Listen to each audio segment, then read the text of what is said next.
너무 꾸미고 가면 상담실장님이 좀 더 권유한다 뭐 이런 얘기도 있거든요. 그런 얘기 하신 분이 있긴 있었어요. 그 환자 어떻게 됐어요? 했더니 백을 슬쩍 봤는데 구찌백이더라고요. 그래서 요 정도까지만 불러서 이렇게 티켓팅을 했어요. 이렇게 했다고 하시는 얘기를 들었었어요. 실장님들은 이게 샤넬백이냐 구찌백이냐에 따라서 얼만큼 있는지를 체크를 해가면서 하시는구나. 병원 갈 때는 이제 명품으로 이렇게 쫙 도배를 하고 간다든가 그런 건 조금 피해 주시는 게 낫지 않을까.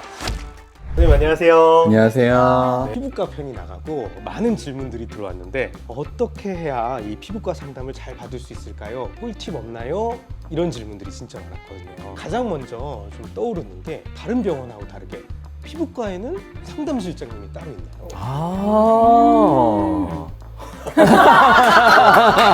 생각해 보시지 않았는가요? 솔직하게 말씀드려도 되나요? 네, 솔직하게 하시죠. 시술은 의사 아닌 사람이 할 수는 없잖아요. 그렇죠. 근데 상담은 병원들이 시스템을 만들어가지고 의사 아닌 사람이 할 수 있게 해놨잖아요. 그렇죠. 근데 그럴수록 병원이 돈 벌기가 쉽다? 상담도 사실 시간이 굉장히 오래 걸릴 때도 있거든요. 긴 상담 원하는 분도 있어요. 그러다 보면 앞에 딜레이 되고 하면서 불만들도 되게 뒤에 분들이 많을 수도 있어요. 어떻게 보면 또 환자분들을 위해서라고 할 수도 있을 것 같기도 해요. 근데 그렇게 하면 또 돈이 잘 벌리는 것도 사실이에요.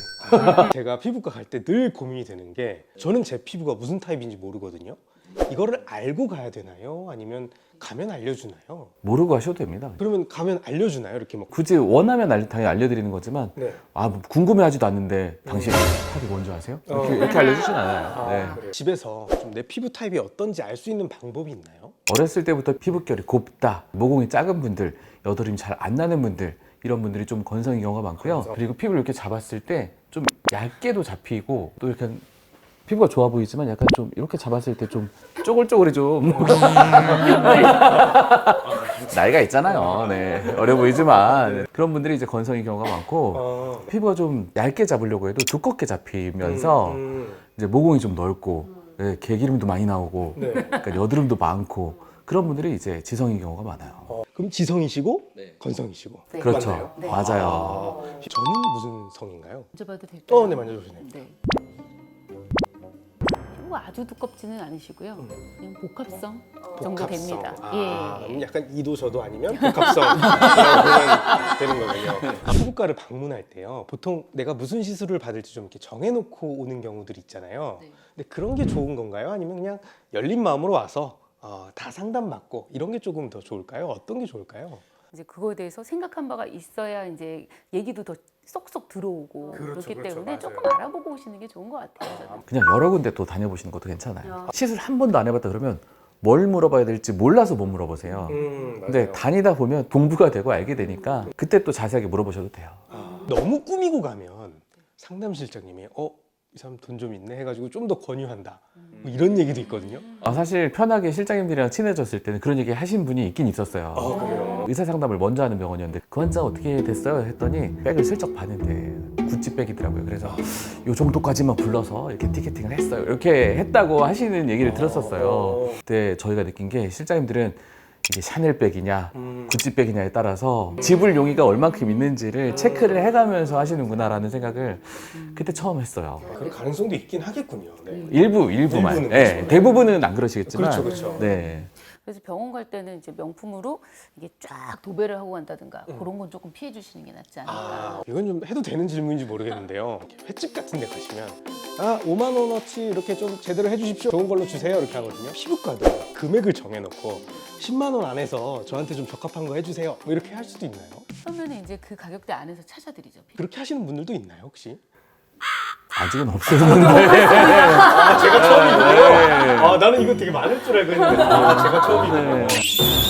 시청자분이 또 질문해 주셨는데 제가 첫 방문 이벤트 광고를 보고 피부과를 갔습니다. 10,000원도 안 되는 굉장히 저렴한 가격에 여러 시술을 받고 왔는데요.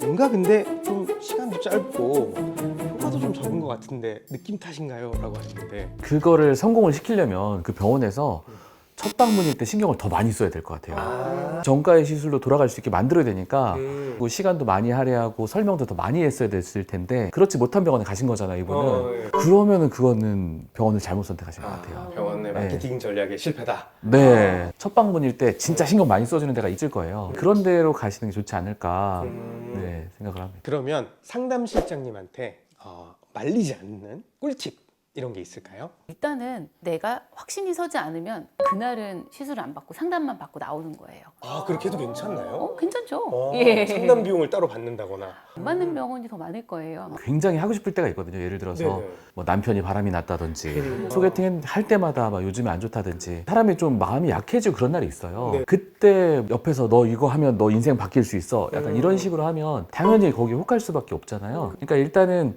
시술을 한 번에 많이 할 생각을 애초에 하지 않았으면 좋겠다. 그리고 또 되도록 여러 군데 좀 다녀서 공통적으로 나오는 게 나한테 제일 부족한 것이구나 네, 라는 생각을 좀 해주시면 좋겠고요. 저도 좀 유념해야 될 게 많습니다. 멘탈이 약하신가요? 아니요, 저는 거절을 잘 못해가지고 가서 이거 하세요.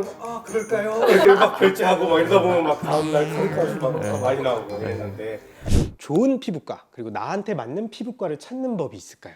의사 성향이 이렇게 조금 해보고 괜찮으면 좀 더 하고 이렇게 단계적으로 나가자 이런 분도 있고 좀 더 화려하게 해보자 이런 분도 있는데 네. 이게 이쁜 거야. 이런 교주 스타일의 원장님을 추종하는 분들도 있어요. 그래서 그분들은 그게 또 맞는 그분들은 그게 맞는 거예요. 왜냐면 나를 확 맡길 사람을 찾아서 왔는데 좀 신중하게 접근하자 하면은 이게 또 이거 자신 없구만 이 집이 또 뭐 못하나 보구만 약간 이럴 수 있어서 그 성향이 또 안 맞는 것 같아요. 일단 자기한테 맞는 거는 있다 이런 생각이 들고요. 물건을 사고 낭비를 했을 때 낭비되는 건 돈밖에 없잖아요, 사실은. 그렇죠. 네. 근데 얼굴에 관해서는 돈도 낭비되지만 얼굴도 요상하게 변해갈 수도 있고 또 부작용도 있을 수 있잖아요. 개인적으로는 신중한 접근이 좋지 않나 하는 게 제 생각이에요. 오늘 정말 새로운 사실도 많이 알게 됐는데요. 자, 마지막으로 한 줄 처방전 부탁드리겠습니다. 일단 상담을 조금 여러 군데서 받아보는 게 좋을 것 같아요. 그래서 이 병원 얘기도 들어보고 저 병원 얘기도 들어보고 그렇다면 이제 공통적인 이야기가 있으니까 그게 가장 나한테 필요할 것 같아요.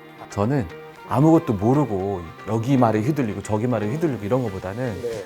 조금씩 시술 받으면서 시술 받는 고수가 되셨으면 좋겠어요. 네, 선생님 오늘 제가 참 피부과 갈 때 어떻게 해야 되는지 너무 몰랐었는데 잘 알게 된 것 같습니다. 오늘 너무 감사합니다. 고맙습니다. 감사합니다.